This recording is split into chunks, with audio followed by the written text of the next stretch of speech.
tugire Kristo bakundwa umukama aho muri kumane z'isi. Imana yonyine amahoro ibaho umugisha, ibaho umugwiza, ibaho umunezero, ibarinde kubabara, ibagurira imbibi, ibatetere mu makuba y'ubwoko bwose. Amen.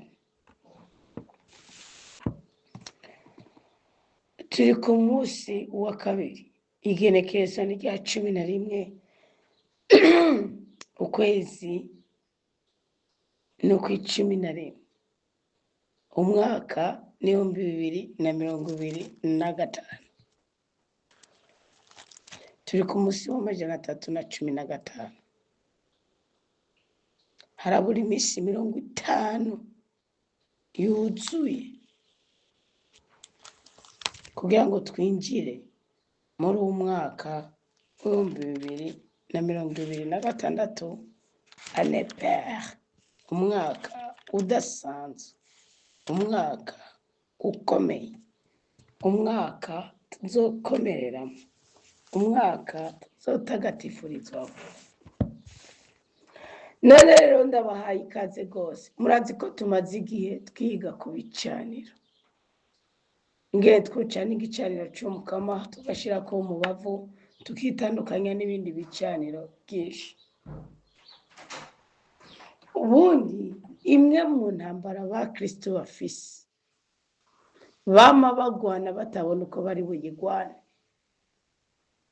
imwe mu ntambara ihanamiye abana b'Imana n'ibicaniro by'igisokuru. Kubera iki? Ni intambara igwanira mu mitima yacu, ni intambara igwanira hejuru yacu, ariko kandi koko ntitubone uko twayigwana, mugatubwirizwa kuyigwana. Ikindi naco ni igihe utabuzi ko hari n'intambara iri ku buzima bwawe.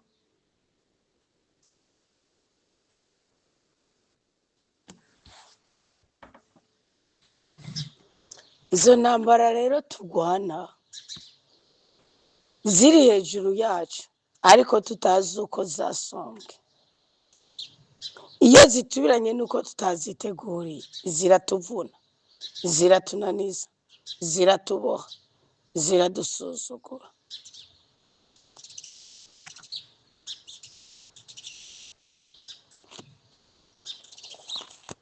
Ariko naho biri uko, haracariho uburyo bwiza bwo kwisuzuma ukamenya intambara urwana nazo. Uherutse umukristo yambwiye ati, utwigisha ibicaniro, none nirihe sengesho twogira tukitandukanya n'ibyo bicaniro?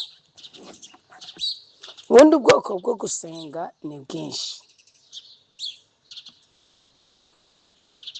ariko isengesho ryose ryari rikwiye kuza rikumara umunaniro w'ibigwanira kuri wewe utazi intandaro yabyo.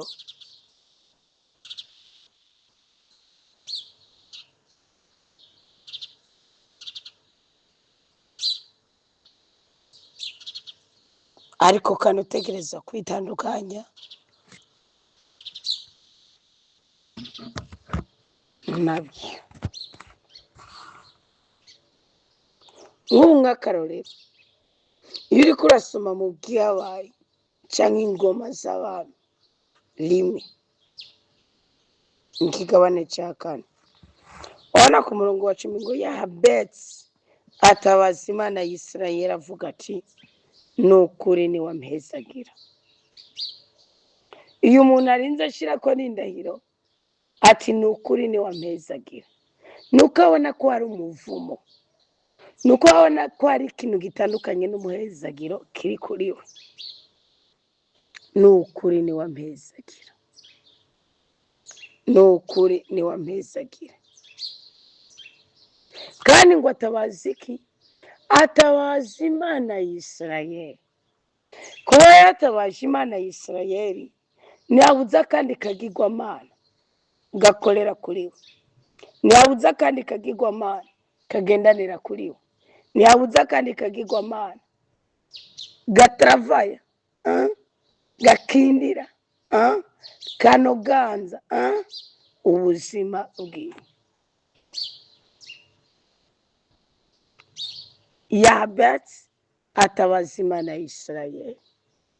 Kubyutse gutabaza Imana ya Isirayeli, kubyutse gusenga Imana ya Isirayeli, kubyutse gusenga Imana se w'umwami wacu Yesu Kristo.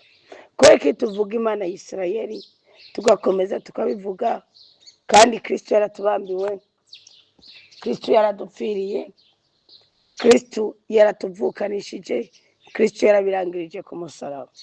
Nuko Kristo wenyine ubwiwe yabwivugiye ngo mu majambo Imana yavuze, ivugiye mu kanwa k'abahanuzi, ivugiye mu kanwa ka Musa, mu mategeko Imana yashinze, nta kintu na kimwe ndibuvugurutse, nta na kimwe naje gukuraho, naje gusigiriza no kunoganza. Ahubwo ni twebwe gutahura ko binyura mu rubavu rwa Kristo, bikanyura mu maraso ya Kristo, tukaba abana b'Isirayeli kubw'ubuzima bushasha. Niyo mpamvu turi abana b'Imana gusumba kuba abakozi b'Imana. Kubera iki? Turaba ubwami bw'ijuru biciye mu rupfu n'izuka rya Yesu Kristo, tutirengagije imibabaro ya Yesu Kristo. Kuba Yabesi yatabaje Imana ya Isirayeli, mwibuke ko ari Imana yahoze ari iya Yakobo, akaba ari Yakobo buriganya, ariko mu nyuma Yakobo akanigana n'umumarayika akamutsinda, hanyuma agaheza agahindurirwa iki? Izina. Nivuga ni Imana iduhindurira izina. Kubera iki? Yakobo murazi ko izina ryiwe ryari ryaramunanije rikamuremera, yarafise igicaniro cy'izina. Igicaniro cy'izina ryiwe yagiswe akiva mu nda ya nyina. Izahake na Rebeka barimwita ari uko bafatiye ku ntambara yabereye mu nda yiwe. Hano mu Kristo yagije ngo mbega ngo ihasa ngo riba rifise ngo imivumo yaryo, ngo ko wavuze ngo ntawe kwikora ibicaniro by'ihasa n'umurezi bikemera cyane. Ihasa Imana irivuga ko kurya ihasa na kera washobora kubyara umwana w'imfura ukabyara uhita n'umutware kwakira ngana mu bandigwe, mugabo mahasa byari ngombwa. Ihasa Imana irivuga ko, kuko iravuga ngo muri iyo nda hariyo ibihugu bibiri, ngo nakunze igihugu kimwe na nk'ikindi. Bisigura ko icyo kintu Imana yavuze ntawogikuraho, icyo kintu Imana yavuze ntawogipinga, icyo kintu Imana yavuze ntawogisuzugura.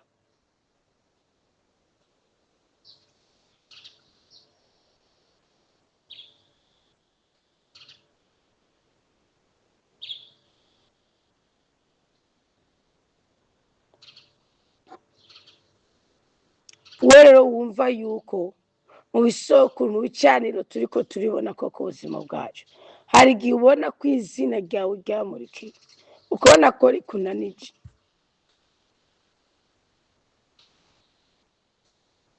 ugasanga witwa nk'uwundi arusanze, kuko iyo ukuri ahantu hose ugiye ugasanga kugira ngo wiyumve birakunanitse, ukundwe birakunanitse.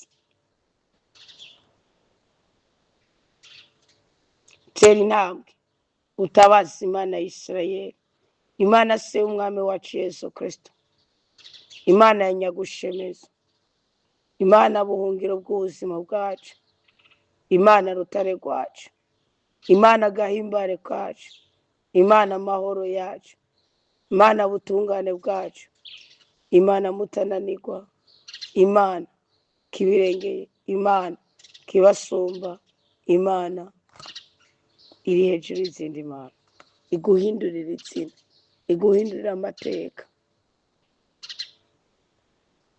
Ubwa mbere Yabesi yateye intambwe yambaza Imana ya Isirayeli. Iyo Mana amahame ikoreramwo ni ukugira umwete wo kumva no kumvira amategeko yayo.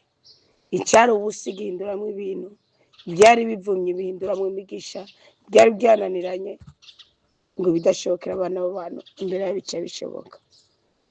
icya kabiri Yabesi aravuga, imba wibona ko ibisokuru, imba wibona ko ibicaniro, imba wibona ko imivumo, imba wibona ko imikoshi, imba wibona ko agahinda, imba wibona ko ibintu bidasanzwe, imba wibona ko ibintu bidasobanutse, asama uvuge.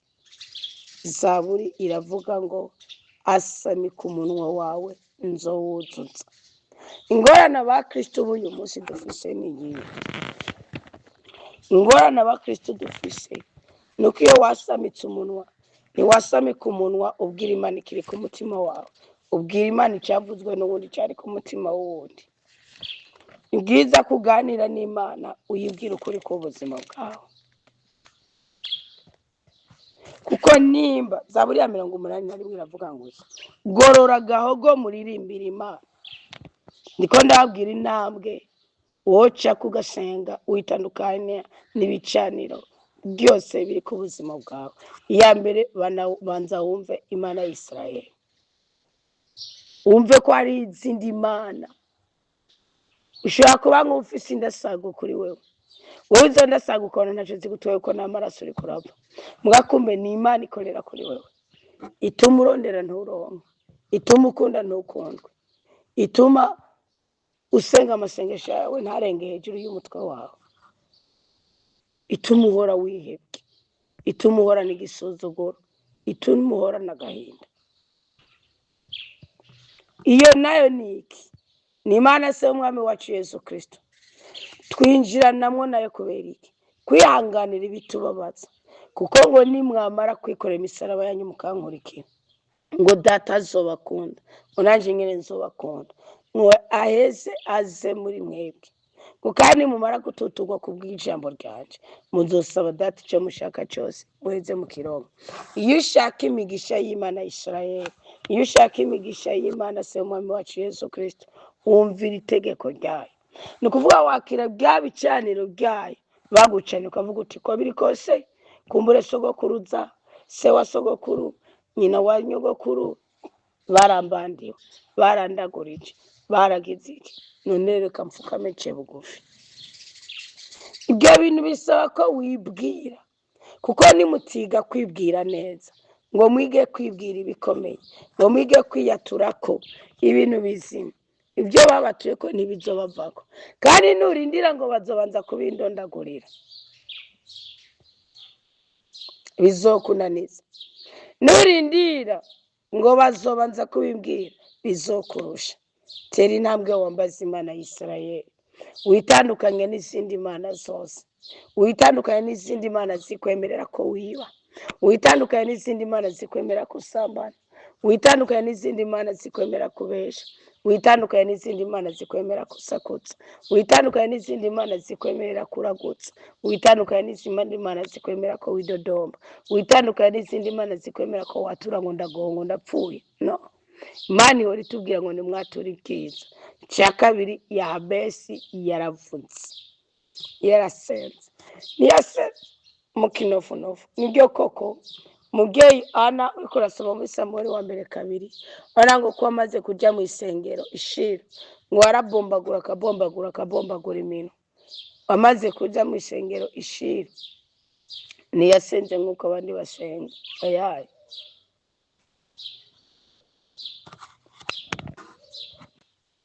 ariko iryo sengesho rya Ana ntabwo uyu munsi ari ryo ukwiye kwitwarika ngo niryo zosenga. No, izi ni intambwe ubyumve neza zishobora kugufasha gusenga ukitandukanya n'ibicaniro bibi byose cyangwa ibisokuru bibi byose biri ku buzima bwawe. Intambwe ya mbere, banza umenye ko hari igihe wankirika kubera ikigirwamana runaka, kubera uko nyoko yagiye kuraguza, kuko Yabesi yari afise umubabaro ushingiye ku izina ryiwe, kandi iryo zina ryiwe biravuga ngo nyina yari yarimwise kubera ububabare yamubyaranye. None ubwo wabare Yabesi yarafisemo uruhare?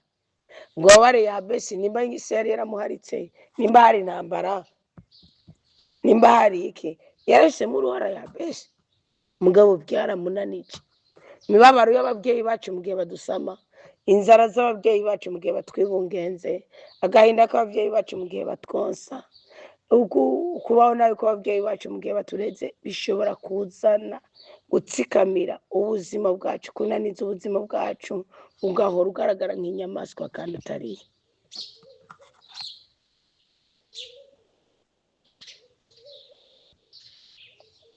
Tera intambwe usenga Imana ya Isirayeli. Imana ya Isirayeli ni Imana y'amahame, ni Imana y'amategeko, ni Imana y'impinduka, ni Imana yo kwifatira umwanzuro, ni Imana igutandukanya n'ikintu kuko wabishizemo uruhare ugatera intambwe. Ni Imana iguhezagira kuko wagize umwete wo kumva no kumvira amategeko yayo. Nta kindi shingiraho. None rero gira umwete wo kumva no kumvira amategeko y'Umukama, imigisha yose ikuzeko, ukugwe k'ubugumba, ukugwe k'umunaniro, ukugwe kw'ibisuzuguro, ukugwe kw'agahinda, ukugwe kw'agacinyizo, ukugwe ko buri cyonyi cyose. Aho ni igitabo cy'amategeko igabane cya 28 uhereye ku murongo wa mbere gushika ku murongo. Ariko kandi iyi Mana ya Isirayeli, se umwami wacu Yesu Kristo, Imana ya Aburahamu, Imana ya Yakobo, Imana ya Isaka, Imana ya Yosefu, Imana ya Musa, Imana ya Pawulo, Imana ya Petero, Imana ihindura amateka. Iyo utayishikanyeko ni nk'uko n'imivumo nayo ikomeza ikakuzako. Icya kabiri, ni ntambwe ya kabiri Yabesi yakoze, ngo Yabesi atabaza Imana y'Isirayeli. Akomora kumva, namba wibona ko iminaniro runaka, tabaza Imana y'Isirayeli, tabaza Imana se umwami wacu Yesu Kristo. Uni mwamara gututurwa ku bw'amajambo yanjye, Yohana 15, muzosaba data icyo mushaka cyose azokibaha. Ariko tuzosabisha iki? Izina rya Yesu Kristo. Itandukanye n'izindi mana zifise ayandi mazina.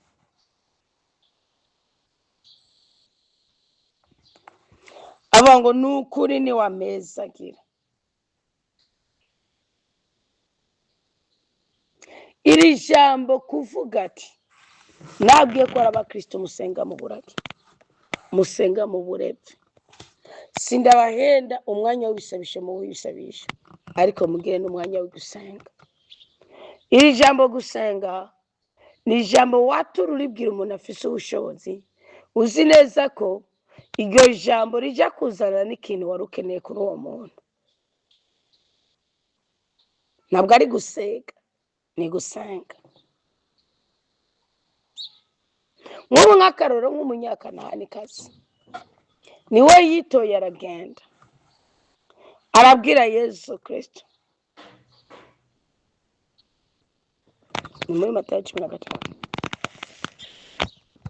Arabwira Yesu Kristo ati, Yesu umwana wa Dawudi, ngirira ikigongwe unkirize umwana wanjye.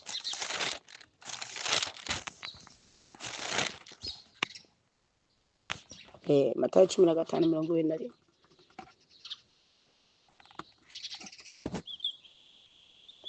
Ngo avuye aho Yesu aja mu ntara za Tiri na Sidoni. Izi ni ntara atamugisha, ni ntara zavuzwe ku ijambo ribi. Mugabo nawe uvuka mu muryango wavuzwe ku inabi, umuryango wakoze inabi, uracafise amahirwe. Hanyuma haza umugore w'umunyakanahani kazi avuye muri iyo micungararo, ashirije hejuru avuga ati, ngirira ubuntu Umukama, mwana wa Dawudi, umwigeme wanje arasinzikaje n'amashitani. Uwo mugore arubahutse arapfuka. Na Yabesi ngo arasenga avuga ati, uyu mugore yabonye ko umwana wa Dawudi, umwagazi w'Imana, ubukura bareba icumuro, se umwami wacu Yesu Kristo, umukiza wacu Yesu Kristo, umucunguzi wacu Yesu Kristo, yahawe ko hamwe yo mugirira imbabazi umwana we yobakuwe ko igisuzuguriro.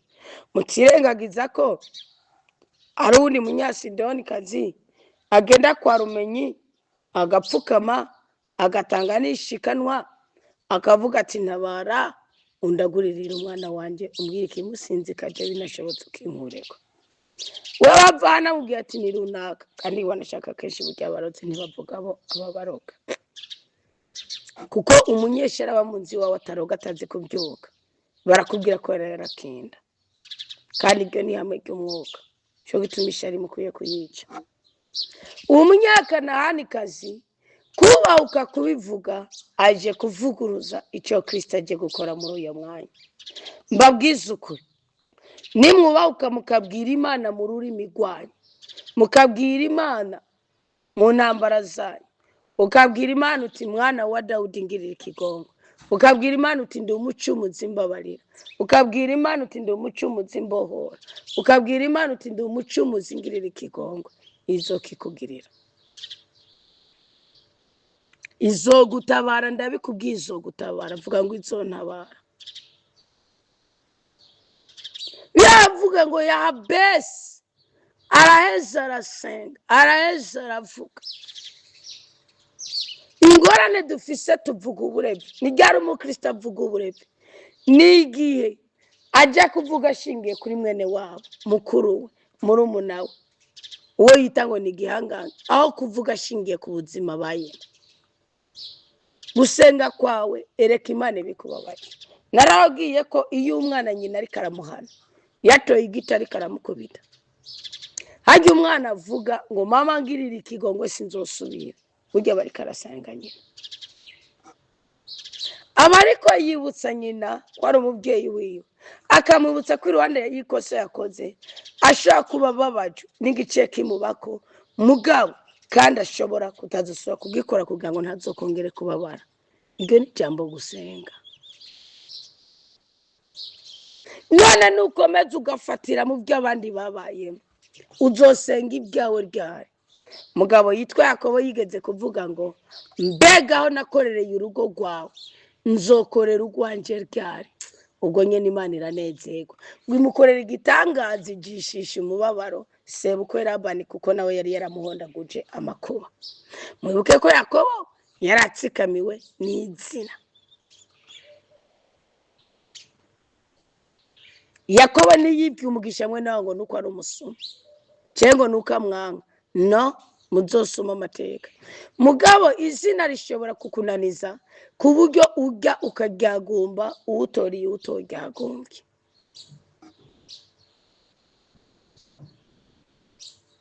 Arasama aravuga ati Yezu umwana wa Dawudi ngirira ikigongo. Hari abandi mwasabye ikigongo batagifise, kizokubwira ko wagendeye ari shetani, ikizokubwira ko wagendeye ari manyanga, ikizokubwira ko wagendeye atabyawe n'Imana. Ni rubura kigongwe. Nubona umuntu rubura kigongwe, iminsi yose inaba yihoza imbere.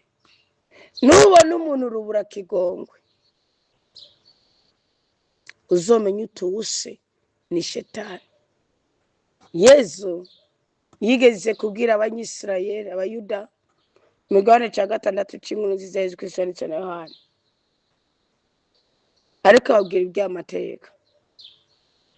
Abona ingene bamushinyagurije, ababwira ati ya mwari urubyaro rwa Aburahamu mwari kuba munsi, ko Aburahamu atarabaho jewe ndiho. Kandi niko koko.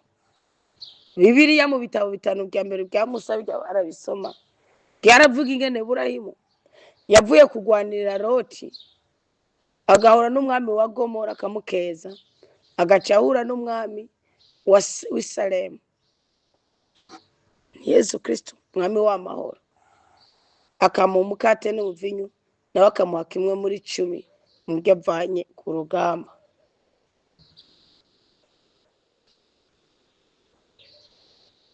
Mbwa ntibigeze bikangura. Arigihe rero utsikamirwa, ibyo bigutsikamiye bikanakujisha bikavugufuka umuntu. Muvuga uburave mu gihe musenga, mutadoma ko ibyo mukeneye ku Mana.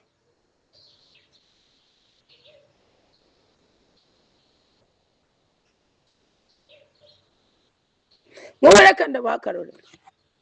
Burya ubutunzi tunatunze ntimubuzi. Mwana nk'ubu nk'akaro nko mu mwuka biseka mbaha akarorero gatoya.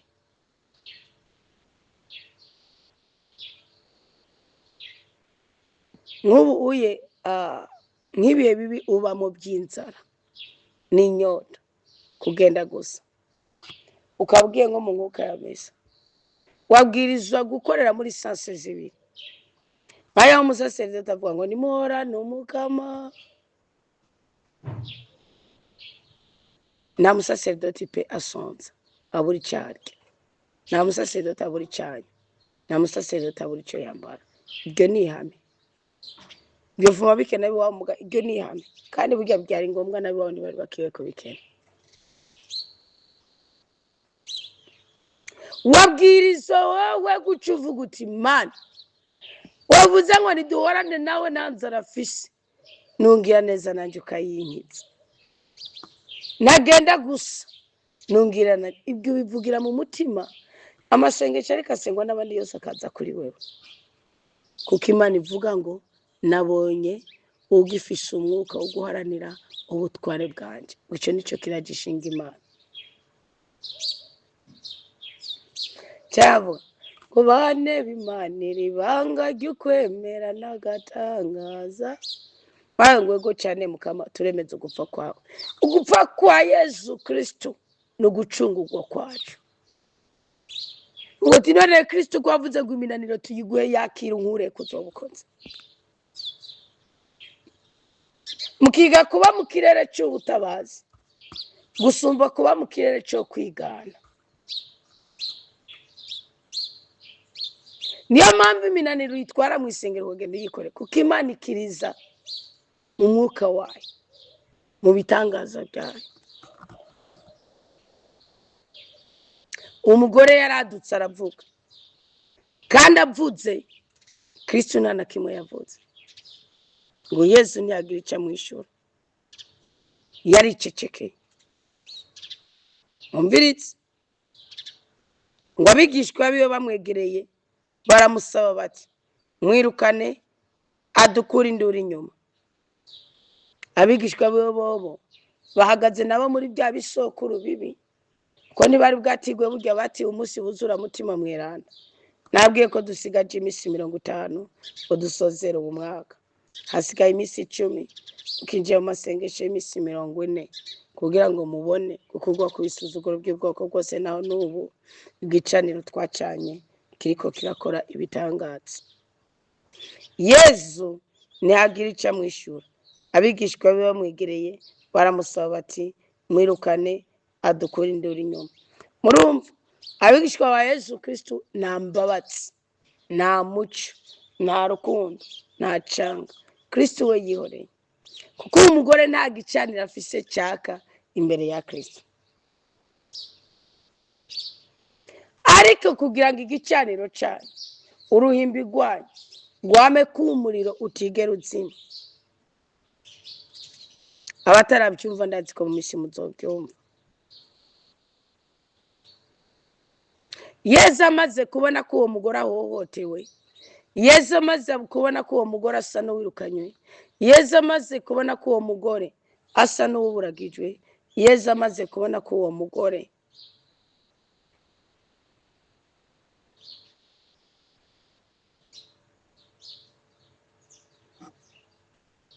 atagihojeje umutima wiwe. Uwo guhangana na wa mugore ahangana n'abaje gusuzugura wa mugore. Wewe yicecekeye ariko Imana iteba kutwishyura. Mwibuke mu nkuru nziza Yesu Kristo yanditswe na Luka mu kigabane cya 18. Ujya mupfakazi ngo kuko yari yagiye kwitura umuntu atubaha Imana, ariko niwe yari afise umuriro wo ku gicaniro ciwe, niwabwiriza kumutunganiriza. Ngo arakomeza aringinga ngo wamutware ngo yibwira ati nawe ntubaha Imana. Reka umuntu ndamumvire. Yesu aravuga ngo uko niko n'Imana itazoreka kugira neza mwebwe abazoguma binginga batitiritse, n'Imana izobagirira neza. Naho yoteba Imana ishobora guteba kugutabara, mugabe igihe cyose winginze utitirije, Imana iraza ikagutera iteka ikagutetura amakuba y'ubwoko bwose. Umunyakananikazi Yesu Kristo yari iceceke arahaguma. N'igihe Imana itaravuga ku mitwaro yawe, n'igihe Imana itaravuga ku buzima bwawe, n'igihe Imana itaravuga ku kugena ubayeho, komeza, komereza aho nyene, komeza inyigisho igira ikigufashije. Reka kwiheba, reka kwiranda, reka kubivamo, komeza. Ngo Yesu ntiyagira ica mw'ishuri. Abigishwa bamwegereye bamusaba bati mwirukane adukwindura inyuma. Abigishwa benshi bavuga ngo mwirukane adukwindura inyuma, seke abananiza, ntibamukeneye, ntibamwumva, ntibamutahura.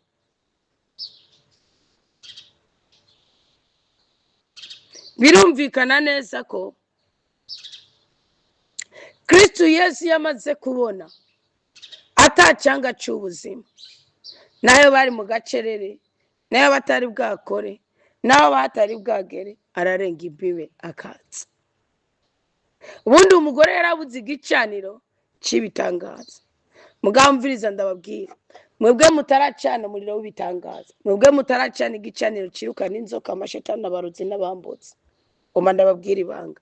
Guca bugufi kwanyu, kwinginga kwanyu, gutitiriza kwanyu, ico gitangaza cyane. Yesu asubizayo rero, ntiyasubije wa mugore, asubije abasi ba wa mugore. Aha nimwumva ko Kristo yamaze kuza kuri cya gicaniro cya Burahimu, kuko Burahimu mu Itanguriro 12 amaze gucana igicaniro cyo gukurikira umukamo, byatubyariye umugisha, byabyariye umugisha bamukomokako. Imana yaramubwiye ngo Burahimu, nzokurinda nk'imbone y'ijisho ryanje. Kwa Burahimu yaragize imibabaro, yaragize agahinda. Imana yamubwiye ati nzogura ubyaro bwacu imyaka 25 itararumuha. Yarawutsagiritse nk'abandi, akagira umugisha yabanje kwangara.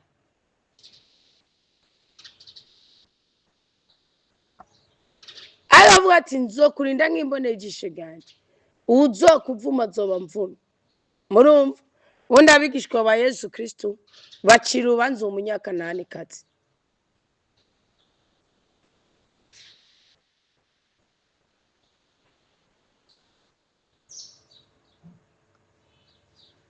Abigishwa ba Yesu Kristo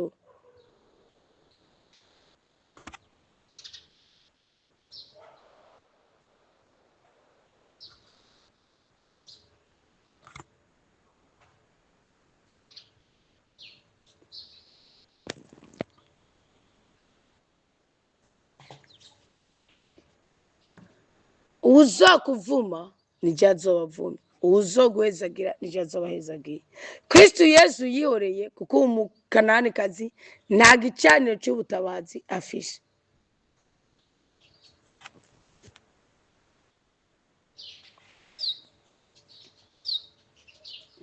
Yarabuze igicaniro Kristo Yesu avugirako kugira ngo amutabare.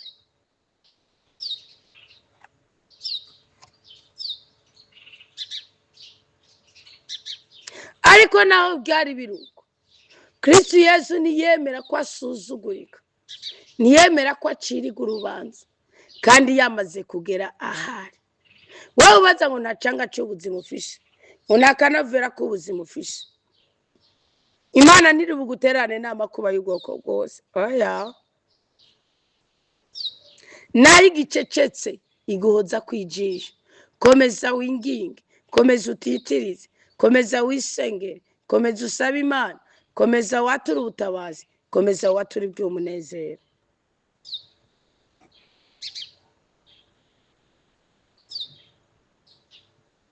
Yesu asubizayo rero avuga ati nta bandi banzanye atari intama zo mu muryango w'Isirayeli zatakaye. Sindabahenda, Imana irashaka ko dukugwa ku izina, dukugwa ku ibicaniro by'igisoko rukibi. Imana irashaka ko tuzimuruka tukaba abanyakuri. Nyamugore aramwegera, yongera kwegera, ongera wegera. Aramupfukamira avuga ati Mukama ntabara. Yezu aramwishyura ati ntibibereye gufata umukate w'abana wawuterera utubundo. Yezu yongeye kubabaza umutima wiwe, ariko iyo Imana igukomerekeje iba ifise na betadine yo kukuvura. Uko Imana ikomeretsa, uko Imana ibabaza bitandukanye n'uko abana b'abantu babikora. Nyamugore asubiza ati ni iby'ukuri Mukama, ariko rero n'utubunda turajya utuvunguka dukorotse tuva ku meza y'abashebuja. Yesu aramwishyura ati ewe mugore, ukwemera kwawe ni kwinshi, ntibikubere rero nk'uko ubishaka. Kuri iyo saa nyene umwigeme wiwe aca arakira.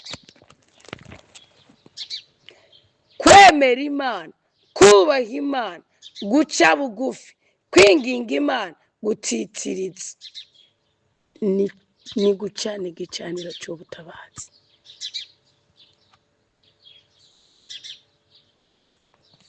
Kudahora ubivamo. Aha niho Zaburi rero ya 81 nababwiye intambwe ya mbere.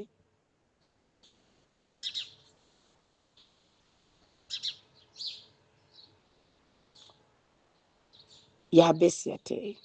Ngo Yabesi atabaza Imana ya Isirayeli avuga ati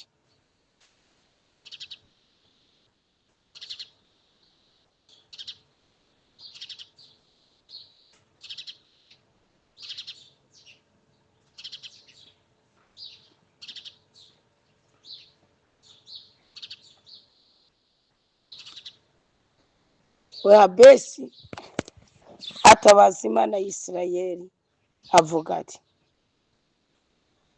ni ukuri niwampezagura ukagura intara yanje.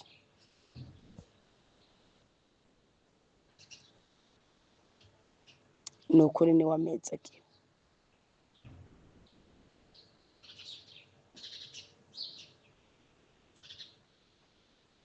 Mwasame mutabaza Imana, muvuge iby'amateka yayo, mwitandukanye n'imivumo y'ubwoko bwose.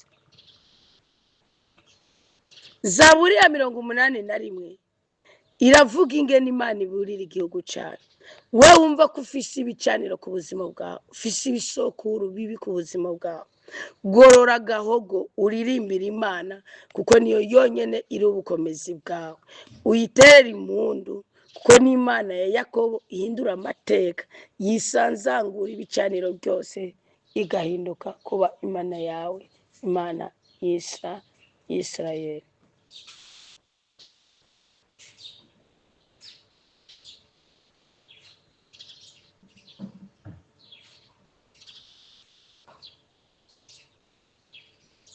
Nta kindi kintu na kimwe kizogobora ururimi rw'Imana kuvuga ivuze ku buzima bwawe usibye igicaniro c'amashimwe ugiye kubaka. Ngiki igicaniro ca kane ukwiye kwibuka mu buzima bwawe. Cya gicaniro tuvuga ngo n'ubundi narigorewe, ngo n'ubundi ndapfuye, ngo n'ubundi ndagowe, ngo n'ubundi ndamenje. Oya,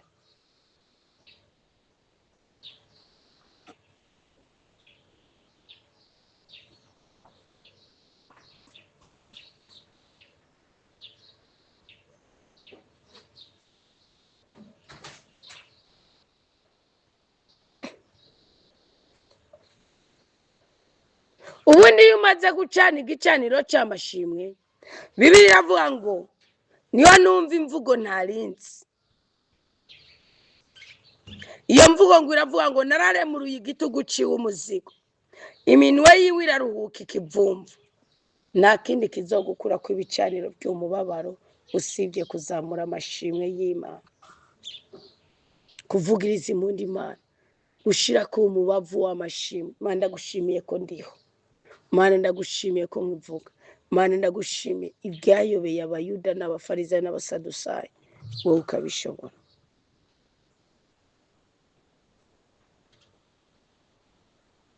Iyi Zaburi iravuga ngo nararemuruye igitugu ciwe umuzigo. Ibyo ni ijambo wumva kubera ubwizene urekuye umubavu wawe w'amashimwe. Ngo mu muganya naratabaje ndaheza, warantabaje ndaheza ndakurokora, ndakwishura nihishije mu mituragaro, ndakugeza ku mazi ya Meriba. Umviriza igihugu canje, ndakuburire ewe Isirayeli, ese wonyumvira.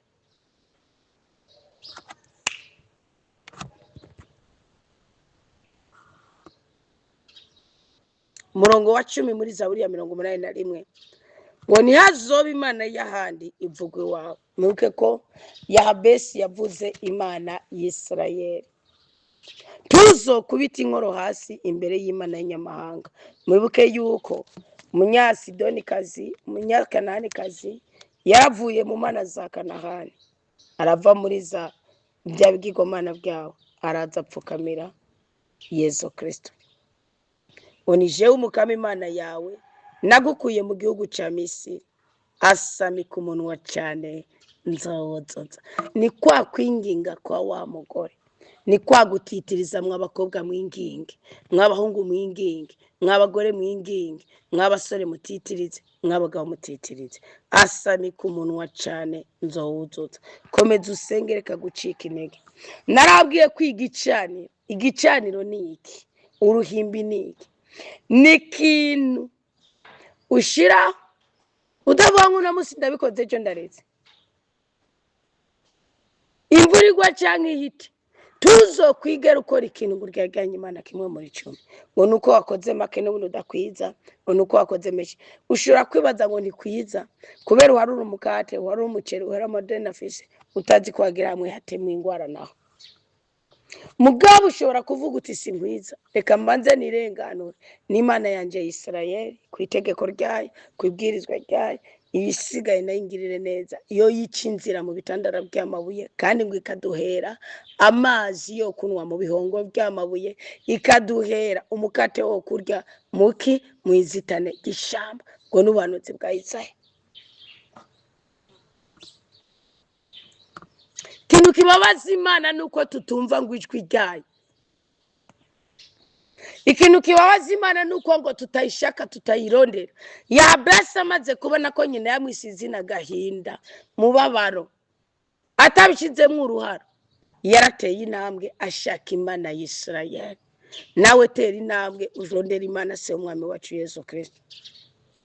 Kandi nutayirondera, ibicaniro bikurikwa ntiubaze ngo urakugirira impuhwe, ngo niho n'abatererana ubugaba bw'umutima wawe, ngo nabo bakurikiza imigambi mibi yawe. Igihe cyose utitwararitse itegeko ry'umukama, ngo urigire ubuhungiro, ngo urironderemwo umunezero, ngo urironderemwo ubutabazi, Imana niyihanganira akajagari k'ubuzima urimo.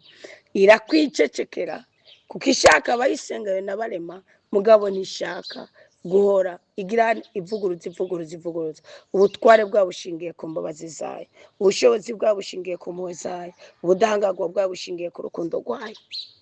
Ibyo bintu bitatu nutabibyaza umusaruro uzobuhombye. Ngo se Imana woyifasha ukayumvira, ukayigarukako, ngo notsinza abasi bayo nk'aka kanya, ngo nohindukirije ikiganza canje kubayigwanya. Wowe ugomba kwitandukanya n'ibisuzuguriro, wowe ugomba kwitandukanya n'umubabaro, wowe ugomba gusenga isengesho ryo kubomora impome, wowe ugomba gusenga isengesho ryo kwitandukanya n'akavuyo. Reka ndakubwirira ijambo ngo ese wohindukira ku Mana se umwami wacu Yesu Kristo, ngo abasi bawe, ubukene bwawe, amadeni yawe, ubugomba bwawe, inzangano zikuko byose ngo Imana yo bitsinze nk'aka kanya. Ngo abantu bakwanka ngo yo bahindukirije ko amakuba yose. Erega igituma Imana ibidukorera, igituma Imana ishaka ko tuyicanira igicaniro, igituma Imana ikeneye umubavu, Bibiliya bivuga neza ngo suko nkeneye imbago, ngo suko nkeneye inyamaswa, ngo ahubwo nshaka uwo mutima wubaha ugamuruka itegeko ryanje. Ngo yaba nashaka inyamaswa, yaba nashaka inyama z'ukurya, yaba nashaka amafaranga, byose novyiremeye nkazana bishasha. Ariko irashaka ko twotera intambwe, uwo mubavu mota neza ushingiye ku mashimwe.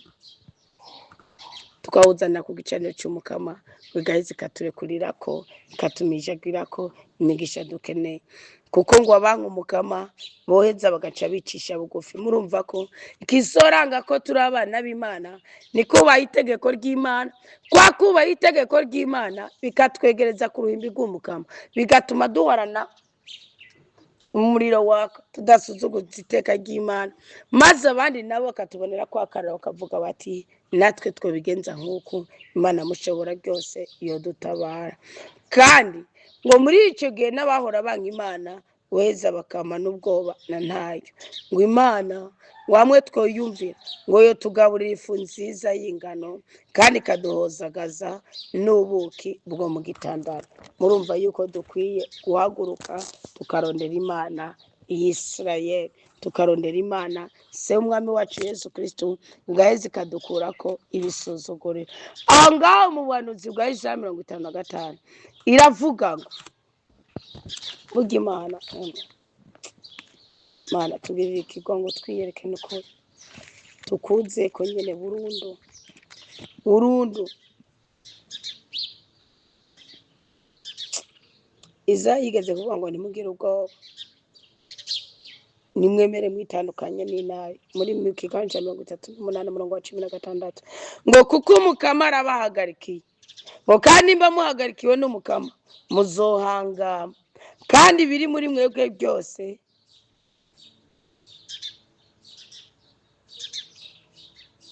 bizohezagirwa.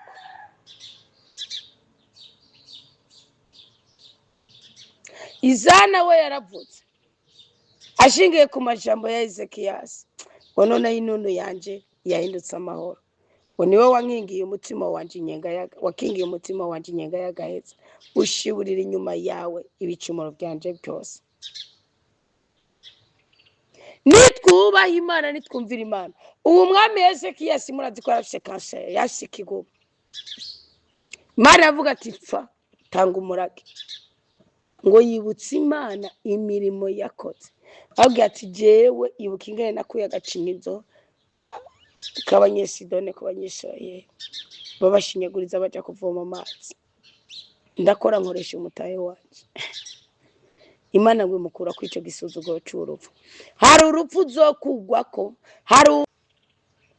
hari igicaniro kibuzokugwako nuko wubashe Imana y'Isirayeli ukayisenga, n'umurimo ukoze ukaba urwibutso rw'ubutabazi kuri wowe, kuko wakoze udashingiye ku byo so cyangwa sogokuru yakoze, ahubwo wakoze ushingiye ku itegeko rya rudasumbwa.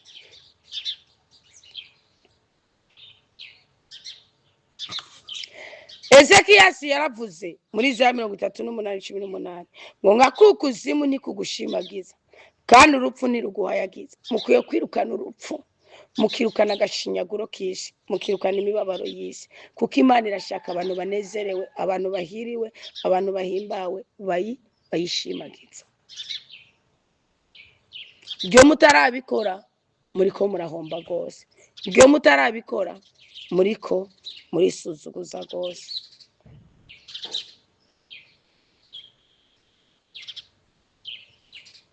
Nabwo Imana ikeneye turi abanyamibabaro.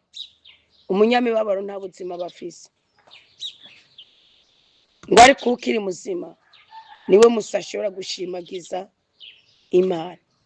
None Imana irashaka kuba muzima, itandukanye n'ibyo bicaniro byose. Mwumvise intambwe ya kabiri, banza usuzume igisokuru cyawe, amateka yawe. Icya kabiri, utabaza Imana y'Isirayeli kandi uvuge. Icya gatatu, yavuze iki Yabesi? Iyo usenga gute? Iyo uvuga gute? Hari abantu muvuga ibishobisho n'ibisabisho, muzi kubidondagura mutazi kwereka ubuzima bwanyu Imana. Yabesi yaravuze ngo nukuri ni wamezagira, saba umuhezagira Imana, saba umugisha Imana. Gusa Imana yarashizeho ihame, iravuga ngo inzira ziri imbere yanyu ni zibiri, nimwumvira amategeko yanje muzohezagirwa, nimutayumvira muzovumwa. Ntabwo ushaka gusaba Imana iguhezagira, ubaha Imana. umvira imana, gendana n'imana, tunganira imana, reka kuryajyanya imana. Kabiri, mwumvirize ibyo yavutse,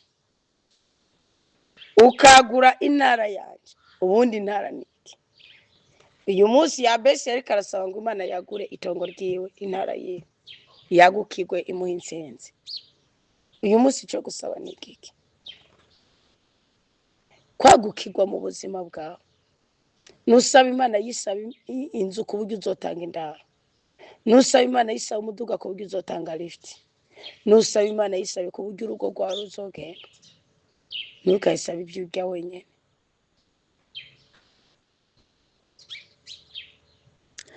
Kwagukirwa intara yawe uyu munsi ni nko kudakehanirwa. Ukuboko kwawe kukaba kumwe nanje. Kubera ko Yabesi yasabye ko ukuboko kw'Imana kuba kumwe nawe, nuko yarizi neza mu mateka ya Bibiliya. Kadufatire kuri Yobu. Yobu Bibiliya iravuga ngo ukuboko kwa Shetani kwageze mu byiwe byose birayonga. Kuni nko gusaba kudakehanirwa. Ngo ukuboko kwa Shetani kwageze mu byiwe, ingamiya zirahwera, abahungu 7 barahwera, abakobwa 3 barahwera, umugore aramutuka, abagenzi baramuhaririza. Iyo utari kumwe n'ukuboko kw'Imana, nutakazi n'uwera, urakora, ntubona umusaruro w'ibyo wakoze, uhora ubivamo, uhora umuzereretse, ugahigira umuhiga Imana. Ndakwemereye yuko nazokuryajyanya kimwe muri 10. Ubundi munsi ngo reka shanakehane we buretse ngo barya abakozi, ugace ubwo nyene umutima ukaza ukakwemeza ko arya abakozi b'Imana, ko arya abakozi b'Imana. Reka ngo ni kumbe yabana ibyo byaziturura inzitiro zose ziri ku buzima bwawe.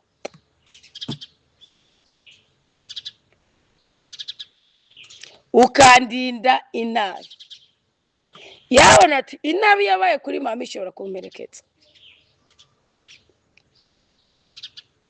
kuko Bibiliya nivuga impamvu nyina wiwe yari yamwibarukenye umubabaro. Nawe uzi ko ariho nyabwoko nk'icyo mu gihe cy'abana b'abahungu ba Musa mu Misiri na Yesu Kristo muri Israel ku ngoma ya Herode. Burya murazi ibanga ry'uko Yesu Kristo bamungishije mu Misiri.